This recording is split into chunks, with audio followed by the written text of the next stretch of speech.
Hello everybody, it's Dylan from Yu-Gi-Oh! Everything, and welcome to another Yu-Gi-Oh! VRains discussion video. So, this month's V-Jump has come out, and if you don't know what V-Jump is, it's basically the big magazine that it comes out every month. It usually comes out on the 21st, but with the leaks, we usually get translations the 17th, the 18th, a few days before the 21st. We didn't get any major news regarding the anime. Of course, we got a lot of news regarding, cards and the TCG and OCG, as usually we always do, but we did get a little bit of news, and that's obviously what the video is titled. We got what kind of deck, the new archetype that Ema Bessho will be using as Ghost Girl. If you do not know, Ghost Girl was revealed. I don't know if I covered that on a video, but it's kind of old news by now. That is the name of her VR account. So I kind of perceived it, and I think a lot of people perceived it, that she was going to be more of a ninja based on like the mask over her face, but they're going the more creepy Ghost Girl, obviously that's her name, that's her alias, kind of route, which I don't mind. I actually probably prefer that over her being like a ninja, even though I loved Tsukikage in Arc 5, but I like that whole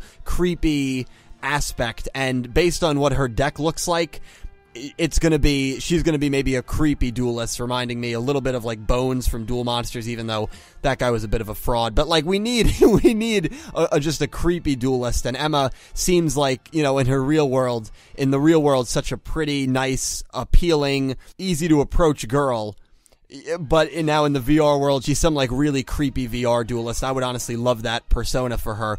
And I'm just going to show you the deck style. I'm just going to show you the cards she will be using. They are called Altergeist, which immediately, obviously, it's a play on the word poltergeist, which if you don't know, poltergeist usually has to do with like the paranormal ghosts. It's the name of a horror movie series, I believe.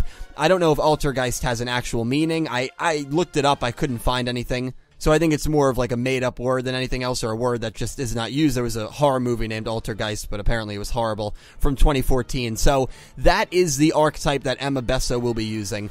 And her main ace monster, I'll just scroll down here. Altergeists are explained to be Ema's deck as her alter ego, Ghost Girl in VRains. The deck is meant to allow her to control the game by special summoning monsters offensively and defensively, depending on the situation. And the monsters that have come out, Altergeist Kunthieri, Altergeist Marionetter, Altergeist Skeltas, Altergeist Melusik, and Altergeist Prime Banshee, which is her Ace Link monster. So I'll read you Prime Banshee's effects real quick. And first of all, before I do that, you can just see the artwork, and it is a creepy-ass card, man. It looks like it has 3 pink heads at the top of her body. It kind of looks like Medusa. That was the immediate vibe I got. It looks kind of like Medusa, except if Medusa had maybe multiple heads.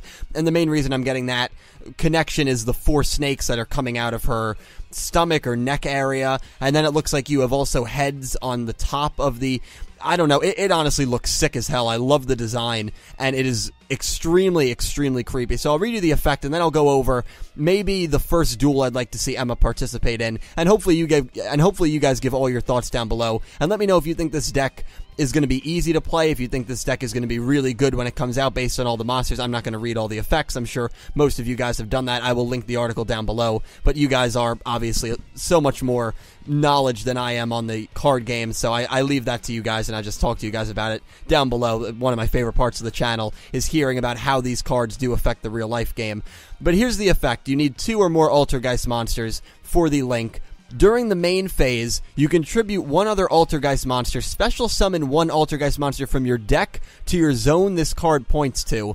Right off the bat, as of now, there's no really strong Altergeist monsters, but if there comes like a level 8 or a level 10 or a level 12 Altergeist monster that's not a special summon monster, like it's a regular monster with maybe like 3,500, 4,000 attack points, based on that summary, you can just special summon that to a link zone, which seems very, very overpowered. Now, they might not release that strong Altergeist normal monster because of that, unless there's something I'm missing there. But if they come out with, like, let's say Altergeist Ghost or something like that, and it's a normal monster, it has 4,000 attack, and it's not a normal monster, let's say it's an effect monster, it has a really strong effect that it can't be destroyed or something crazy like that, this would allow you, as long as you have another Altergeist monster on the field, to summon that monster to a link zone, or not a link zone, to a monster zone that the link is pointing to.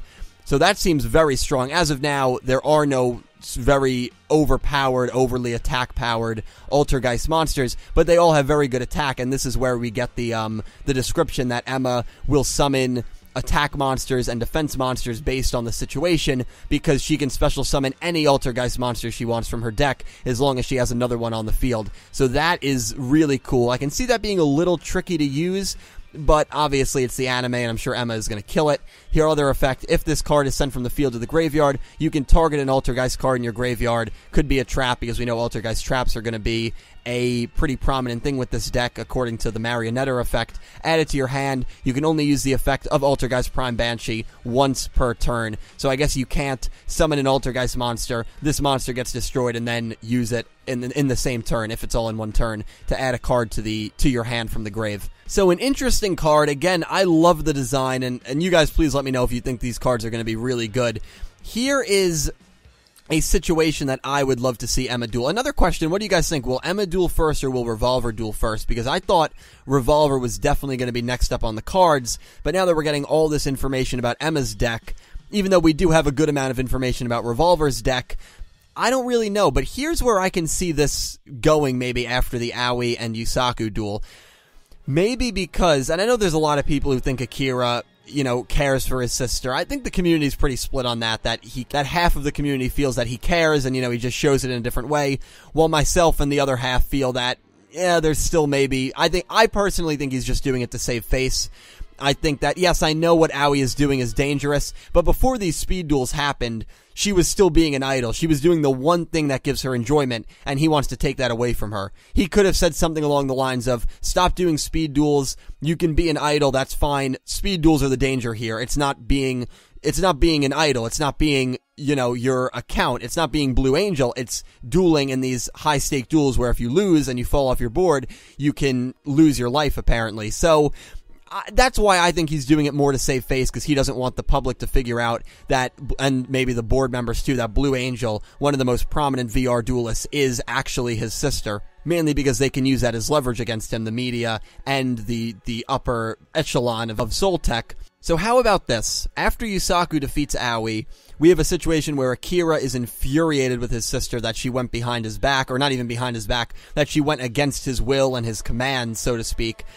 And he hires Ema, because right now Ema is looking up, trying to find information that links Playmaker to any human being in the real world.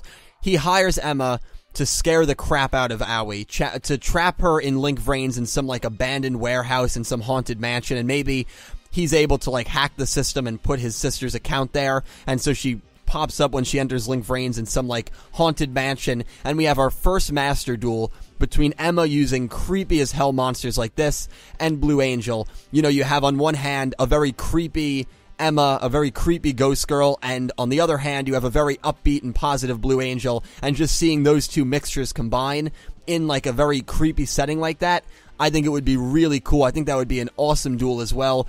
Who do I think would win that duel? I'm not sure. Maybe it would get interrupted, because you're probably at the point there where neither character can maybe afford a loss to each other. Then again, it's still so early in the show. I don't want to say one loss and they're written off, because that's a little unfair. But I would love to see something like that playing out. But you guys let me know. You guys let me know who you want to see Ema duel, who you think Ema will duel, if you think this deck style fits her VR form really well, if you like the fact that she is such a pretty, beautiful girl in the real world, and then she goes into the VR world and she doesn't even become this ninja, she becomes this, creepy, ghost haunting character. It's just going to be a very interesting dynamic, and I'm very excited for it. So please let me know all your thoughts about this news down below in the comments section. Also, we got a monster archetype crawler that will also be debuting in the circuit break. Let me know what you think this archetype, if this archetype is going to belong to any character. The only characters that it could belong to are Spectre, Akira, Naoki, and Kusanagi. The only one I can see it fitting is Spectre. It's interesting, too. I like this lore here that crawlers are the enemies of Stargrails, according to the lore of Stargrails Beckon. So that I've heard of Stargrails, so that's actually kind of funny that they did something like that. And these card designs are all, insecty and gross, and the one you're seeing on screen is X-Crawler Quiliarch. They all have to do with the human nervous system, as you can read right there. And all the card designs are just kind of gross. So I could see that maybe being a Spectre deck. Maybe it's not even anyone's deck. Who really knows? So let me know your thoughts on that, too, if you think that is going to tie into the anime at all. Anyway, guys, I'm kind of rambling on. Have an amazing day. I hope you enjoyed the video. I will talk to you down below. Thank you for watching.